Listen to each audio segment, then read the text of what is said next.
তো হ্যালো বন্ধুরা, তো আমরা একটা নতুন ভিডিও নিয়ে চলে আসলাম তোমাদের সামনে। তো এই ভিডিওতে আলোচনা করতে চলেছি ইস্ট বেঙ্গল ক্লাবকে নিয়ে। তো ইস্ট বেঙ্গলের নেক্সট ম্যাচ হায়দ্রাবাদ এফসির সঙ্গে। তো তোমরা সকলে জানো তো সেই ম্যাচটা হবে 28শে ডিসেম্বর। তো হায়দ্রাবাদ এফসির বিরুদ্ধে ইস্ট বেঙ্গলের সেরা ফরমেশন কেমন হবে, সেরা একাদশ কেমন হবে, তো তোমাদেরকে এই ভিডিওতে বলবো। তো ভিডিওটা কিন্তু গুরুত্বপূর্ণ হতে চলেছে। তো ইস্ট বেঙ্গলকে নিয়ে কিন্তু দুটো গুরুত্বপূর্ণ আপডেট এই ভিডিওতে দেবো। তো প্রথমে যে আপডেটটা দেবো তোমাদের গুরুত্বপূর্ণ আপডেট সৌভিক চক্রবর্তীকে নিয়ে। তো সৌভিক চক্রবর্তীকে নিয়ে কিন্তু বড় সিদ্ধান্ত নিল ইস্ট বেঙ্গল। তো কি সিদ্ধান্ত নিল তো তোমাদেরকে এই ভিডিওতে বলবো। 2 নম্বর যে আপডেটটা দেবো তোমাদেরকে গুরুত্বপূর্ণ আপডেট। তো ইস্ট বেঙ্গল একজন বিদেশি প্লেয়ারকে দলে নিতে চাইছে। তো কোন বিদেশি প্লেয়ারকে দলে নিতে চাইছে ইস্ট বেঙ্গল তো তোমাদেরকে এই ভিডিওতে বলবো। তো ভিডিওটা কিন্তু গুরুত্বপূর্ণ হতে চলেছে। তো পুরো ভিডিও দেখার জন্য কিন্তু অনুরোধ রইল তোমাদের কাছে।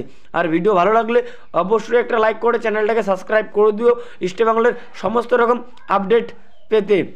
তো তোমাদেরকে প্রথমে যে আপডেটটা দেবো সৌভিক চক্রবর্তীকে নিয়ে গুরুত্বপূর্ণ আপডেট। তো সৌভিক চক্রবর্তীর সঙ্গে কিন্তু ইস্ট বেঙ্গলের 2025-এ কিন্তু কন্ট্রাক্ট কিন্তু শেষ হয়ে যাচ্ছে ইস্ট বেঙ্গলের সঙ্গে সৌভিক চক্রবর্তীর। তো সৌভিক চক্রবর্তী যথেষ্ট কিন্তু ভালো মানের প্লেয়ার, যথেষ্ট ভালো খেলছে এই মরশুমে ইস্ট বেঙ্গলের জার্সি গায়ে। তো যে কটা ম্যাচ খেলেছে অসাধারণ কিন্তু খেলেছে এই সৌভিক চক্রবর্তী। তো প্রতিটা ম্যাচে নিজের সেরাটা দিয়ে কিন্তু খেলে। তো প্রতিটা ম্যাচে 100% কিন্তু দিয়ে খেলে এই সৌভিক চক্রবর্তী। যথেষ্ট ভালো মানের কিন্তু মিডফিল্ডার তো তোমরা বলতেই পারো। তো এই প্লেয়ারের সঙ্গে কিন্তু 2025-এ কিন্তু কন্ট্রাক্ট কিন্তু শেষ হয়ে যাচ্ছে ইস্ট বেঙ্গলের। তো ইস্ট বেঙ্গলের ম্যানেজমেন্ট চাইছে এই প্লেয়ারের সঙ্গে আরও 2 বছরের কন্ট্রাক্ট বাড়াতে। তো এরকমই কিন্তু আপডেট পাওয়া যাচ্ছে এই মুহূর্তে। তো সৌভিক চক্রবর্তীর সঙ্গে কিন্তু আরও 2 বছরের কিন্তু কন্ট্রাক্ট কিন্তু বাড়াতে চাইছে ইস্ট বেঙ্গলের ম্যানেজমেন্ট। তো তোমরা ধরে নাও এই সৌভিক চক্রবর্তীর সঙ্গে কিন্তু আরও 2 বছরের কিন্তু কন্ট্রাক্ট কিন্তু বাড়াতে চলেছে ইস্ট বেঙ্গলের ম্যানেজমেন্ট। তো এই খবরটা পেয়ে তোমরা কতটা খুশি হলে অবশ্যই ভাই কমেন্ট করে জানাও। আর সৌভিক চক্রবর্তীর খেলা তোমাদের কেমন লাগে অবশ্যই ভাই কমেন্ট করে জানাও। তো 2 নম্বরে যে আপডেটটা দেবো তোমাদেরকে গুরুত্বপূর্ণ আপডেট। তো ইস্ট বেঙ্গল একজন বিদেশি প্লেয়ারকে কিন্তু দলে নিতে চাইছে। তো সেই বিদেশি প্লেয়ারটা হলো ব্রাইট। তো ব্রাইট এর আগেও কিন্তু ইস্ট বেঙ্গলের জার্সি গায়ে আইএসএলে কিন্তু খেলেছে। তো ব্রাইট যথেষ্ট কিন্তু ভালো মানের কিন্তু স্ট্রাইকার। তো এই প্লেয়ারকে কিন্তু আবারও কিন্তু দলে নিতে চাইছে ইস্ট বেঙ্গলের ম্যানেজমেন্ট। তো এরকমই কিন্তু আপডেট পাওয়া যাচ্ছে এই মুহূর্তে। তো এই ব্রাইট যথেষ্ট ভালো মানের প্লেয়ার। তো এর আগেও কিন্তু আইএসএলে কিন্তু দুর্দান্ত কিন্তু খেলেছে ইস্ট বেঙ্গলের হয়ে। তো যারা এই ব্রাইটের খেলা দেখেছো তো তারা সকলেই চেনো এই ব্রাইটকে, যে ব্রাইট কীরকম প্লেয়ার। তো ব্রাইট যথেষ্ট কিন্তু ভালো মানের কিন্তু প্লেয়ার ভাই। তো ইস্ট বেঙ্গলের হয়ে যে কটা ম্যাচ খেলেছে আইএসএলে এর আগে যথেষ্ট ভালো খেলেছে। তো ইস্ট বেঙ্গলের হয়ে কিন্তু গোলও কিন্তু করেছে এই ব্রাইট। তো এই ব্রাইটকে কিন্তু আবারও কিন্তু ইস্ট বেঙ্গল দলে নিতে চাইছে, এরকমই কিন্তু আপডেট পাওয়া যাচ্ছে। তো যদি ইস্ট বেঙ্গল এই ব্রাইটকে দলে নিতে পারে তাহলে কিন্তু ইস্ট বেঙ্গল টিমটা কিন্তু আরও কিন্তু শক্তিশালী হয়ে কিন্তু উঠবে। তার কারণ ব্রাইট যথেষ্ট ভালো মানের প্লেয়ার। তো এখন এটাই দেখার বিষয় ইস্ট বেঙ্গলের ম্যানেজমেন্ট এই ব্রাইটকে আবারও দলে নিতে পারে নাকি। তো তোমরা অবশ্যই ভাই কমেন্ট করে জানাও এই ব্রাইটকে যদি ইস্ট বেঙ্গল দলে নেয় তাহলে কীরকম হবে। তো এবার যেটা নিয়ে আলোচনা করব তো east Bengal versus Hyderabad FC. তো যে ম্যাচটা হবে 28শে ডিসেম্বর। তো ইস্ট বেঙ্গলের জন্য কিন্তু এই ম্যাচটা গুরুত্বপূর্ণ ম্যাচ হতে চলেছে। তো হায়দ্রাবাদ এফসি এর আগের ম্যাচ কিন্তু হেরেছে। তো তারা কিন্তু চাইবে এই ম্যাচটা জিততে। তো ইস্ট বেঙ্গল এই ম্যাচটা কিন্তু যে কোনো মূল্যে কিন্তু জিততে চাইবে। টপ 6-এ ওঠার জন্য কিন্তু এই ম্যাচটা কিন্তু জিততে কিন্তু চাইবে ইস্ট বেঙ্গল। তো ম্যাচটা কিন্তু হাড্ডাহাড্ডি কিন্তু হতে চলেছে। তো এই ম্যাচে কোন টিম জিতবে, হায়দ্রাবাদ এফসি নাকি ইস্ট বেঙ্গল, অবশ্যই ভাই কমেন্ট করে জানাও। তো ইস্ট বেঙ্গলের কিন্তু এটা অ্যাওয়ে ম্যাচ। তো আমি দর্শকদের বলবো তোমরা সবাই মাঠে যাও, মাঠে গিয়ে ইস্ট বেঙ্গল টিমকে সাপোর্ট করো। তো এখন কিন্তু সাপোর্টের কিন্তু প্রয়োজন। তো দেখো 2 ভালো মানের বিদেশি প্লেয়ার সাউল ক্রেসপো, মাদি তালাল কিন্তু টিম থেকে কিন্তু ছিটকে গেছে চোটের জন্য। তো তোমরা সবাই মাঠে যাও, মাঠে গিয়ে সাপোর্ট করো। তো এখন কিন্তু ইস্ট বেঙ্গল টিমের সাপোর্টের কিন্তু প্রয়োজন। তো এই গুরুত্বপূর্ণ ম্যাচে ইস্ট বেঙ্গলের সেরা ফরমেশন কেমন হবে, সেরা একাদশ কেমন হবে তো তোমাদেরকে এই ভিডিওতে বলবো।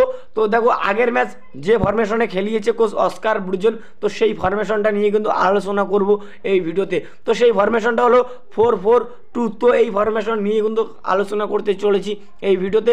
গোলকিপারে গিল, 4 জন ডিফেন্ডারে, রাইট ব্যাকে লালচুং লুঙ্গা, লেফটে প্রভাত লাকড়া, 2 জন সেন্টার ব্যাকে 2 জন বিদেশি প্লেয়ার খেলবে, 1 জন খেলবে হিজাজি মায়ের ও আরেকজন খেলবে হেক্টর উস্তে। রাইট উইনে নন্দা কুমার শেখর, লেফটে বিষ্ণু। তো বিষ্ণুর কথা তোমাদেরকে কি বলবো ভাই, অসাধারণ খেলছে বিষ্ণু। তো যে কটা ম্যাচ খেলেছে অসাধারণ খেলেছে, নিজের সেরাটা দিয়ে কিন্তু প্রতিটা ম্যাচ খেলে ভাই। তো হয় নিজে গোল করে, নইলে অন্যের দ্বারা কিন্তু গোল করায় এই বিষ্ণু। তো বিষ্ণু যথেষ্ট ভালো খেলছে এই মরশুমে, তো তোমরা বলতেই পারো। তো লেফট উইনে বিষ্ণু, দুজন মিডফিল্ডার পজিশনে, একজন খেলবে সৌভিক চক্রবর্তী ও আরেকজন খেলবে আনোয়ার আলী।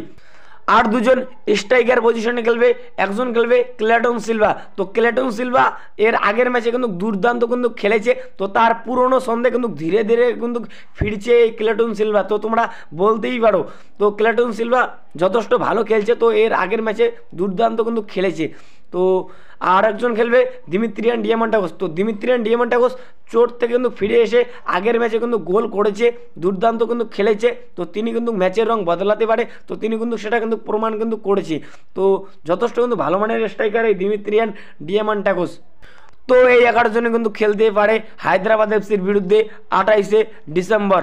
তো ইস্টবেঙ্গলের সেরা একাদশ তোমাদের কেমন লাগলো অবশ্যই ভাই কমেন্ট করে জানাও। তো গোলকিপারে গিল, 4 জন ডিফেন্ডারে, রাইট ব্যাগে লালচুং লুঙ্গা, লেফটে প্রভাত লাকড়া, 2 জন সেন্টার ব্যাগে, একজন খেলবে হিজাজি, আরেকজন খেলবে হেক্টর, রাইট উইনে নন্দা, লেফটে বিষ্ণু, 2 জন মিডফিল্ডার পজিশনে, একজন খেলবে সৌভিক চক্রবর্তী ও আরেকজন খেলবে আনোয়ার আলী, 2 জন স্ট্রাইকার পজিশনে ক্লেটন সিলভা এবং দিমিত্রিয়ান ডিয়ামান্টাকোস।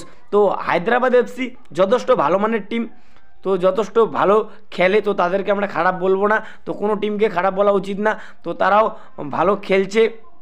তো ইস্টবেঙ্গলের জন্য কিন্তু এই ম্যাচটা কিন্তু গুরুত্বপূর্ণ ম্যাচ হতে চলেছে। তো ইস্টবেঙ্গলকে যে কোনো মূল্যে কিন্তু এই ম্যাচটা জিততে হবে। তো যদি টপ 6-এ উঠতে চায় তাহলে এই ম্যাচটা কিন্তু জিততেই হবে ইস্টবেঙ্গলকে। তো এখন এটাই দেখার বিষয় ইস্টবেঙ্গল এই ম্যাচটা জিততে পারে নাকি। তো এই ভিডিওতে তোমাদেরকে এতটুকুই বলার ছিল। তো যদি ভিডিওটা ভালো লাগে অবশ্যই একটা লাইক করে চ্যানেলটাকে সাবস্ক্রাইব করে দিও।